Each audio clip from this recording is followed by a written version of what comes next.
Coming up on Mountain News this morning, a Frankfort man is in jail after assaulting his newborn child. And we take a look at how sports betting has affected the Commonwealth almost 2 months later. Dedicated to Eastern and Southern Kentucky, this is WYMT Mountain News This Morning.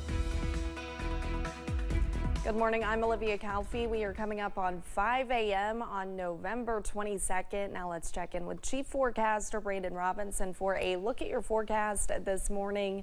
And Brandon, we saw that rain yesterday, and I know tomorrow's Thanksgiving, so we are going to see that rain start to move out hopefully pretty soon. Thanksgiving Eve is upon us, and hopefully we'll see the clouds go along with the rain here in the next little bit. But this morning, maybe still a little bit of drizzle out there, Olivia, as we start the day here on this Wednesday. And you can see it's kind of moving out. The clouds, not so much just yet anyway. Let's take a look at visibility. A little rough over this way. You see less than 5 miles of visibility at Harlan, Jonesville, and Wise this morning. So we're going to continue to watch that for a little bit. But otherwise, you're going to see some scattered pockets. Now, it's gotten a little bit better on Buffalo Mountain the last little bit. You can see a little bit at the London Corbin Airport, still see a little bit over Jenkins, Pikeville, some wet roads over those two directions as well. So just be aware of that. Now, temperatures were at the warmest they have been all day at midnight. So they're already dropping. I do believe they'll stabilize a little bit a little later this morning in the mid 40s. So I think we'll be hanging out there for quite a while today. Look at the temperature difference. Double digits colder this morning in many locations, and looks like the winter. Jackson, Hazard, and London all at 14 degrees colder this morning, but everybody at least a little bit colder to start your day. Out the door forecast, kind of a dreary start, but I do think we'll start to see those clouds give way as we head deeper into the day. Might take all the way to the nighttime hours, but I do think we'll start to see a little bit of a break there in the action as we head toward your Thanksgiving. Olivia? All right, thank you, Brandon. Several crashes were reported across central and eastern Kentucky yesterday.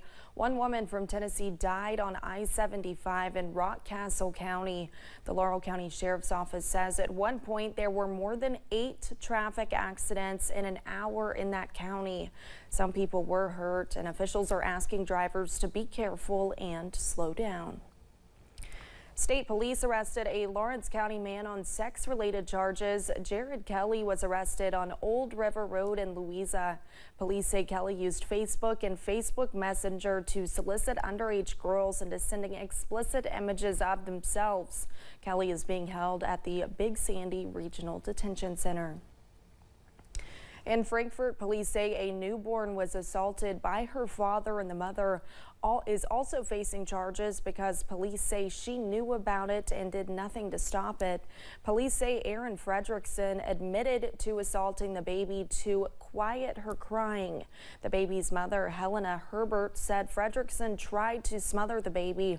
Herbert was also charged because police say she knew of Fredrickson's actions for several weeks. State child advocates say they see dozens of cases like this every year, and it's often with new parents who don't know how to react to stressful situations. But I think just acknowledging that the baby is crying and it's normal, and remembering that that's how they're communicating, and remembering that it's temporary.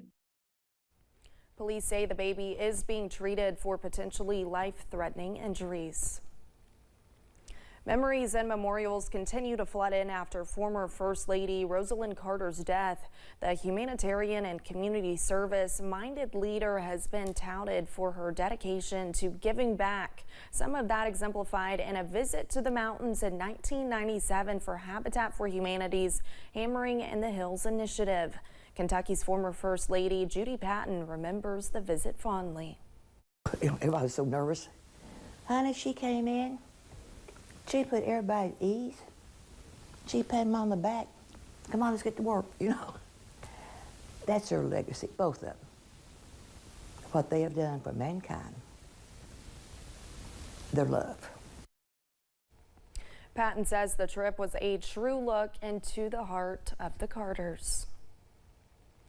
Legalizing sports gambling has changed how Kentuckians place their bets, but has it impacted the states around us? Experts say that Kentuckians are staying at home because they no longer have to cross state lines. A sports betting regulation expert says that the need to travel to bet has been one of the biggest impacts from legalizing gambling in Kentucky. You're not seeing people leave Kentucky every weekend to go bet on college football or the NFL like you were seeing in years past. Linehan says something unique about sports betting in the Commonwealth is Governor Beshear's promotion of it, adding that it's not often you see governors embracing sports betting as much as Beshear has. Pikeville's annual Winterfest is icing its way into the city this weekend, inviting everyone to enjoy the snowy season starting Saturday. The city park has planted the imitation ice rink. The Nutcrackers are on guard, and the streets of Pikeville are strung with lights as Winterfest begins. The annual town favorite invites folks to get festive after Thanksgiving, opening the park to skaters and more, preparing to dash into the month of December. Just a great time to come out, enjoy all that, and it kicks off this weekend during Shop Small Saturday. So you can come with the family, do some ice skating, go out do some shopping. It's just a quick one-stop shop, and it's all in walking distance of Main Street. Winterfest will also include horse-drawn carriage rides, Santa visits, and more, running Thursday through Sunday until December 31st. Thanks for getting your day started with us here on Mountain News this morning. When we return, we'll take a look at the Israel and Hamas deal to release hostages. And the cold front's on the way out, but the clouds are still hanging around. We'll tell you about your Thanksgiving forecast coming up in about 3 minutes.